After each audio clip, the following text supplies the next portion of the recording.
Hi, this video is going to be on the context of Much Ado About Nothing. Now, the play was written in the 16th century, and the monarch at this time was Queen Elizabeth I.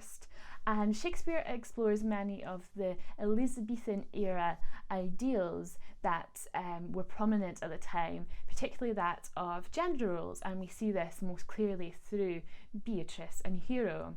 Now, Beatrice and Hero are considered to be foils for one another because their characteristics greatly contrast with one another. So we have Beatrice being very outspoken, and we have Hero being very quiet and polite, and in this way Hero represents the ideal Elizabethan era woman. She's what they were expected to be like, whereas Beatrice rebels against this idea.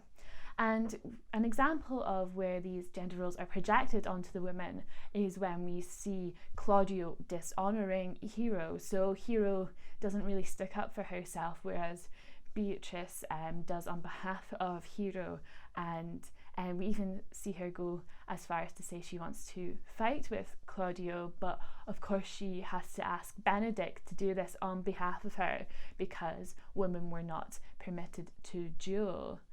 And also we see with Leonato him projecting these gender stereotypes and roles onto Beatrice when he says that she's too outspoken and that she'll never get married because of this. And Leonato becomes quite a patriarchal figure in the play. We also see this with his treatment of Hero when he permits Claudio to marry Hero despite all of the distressing things he's done to her.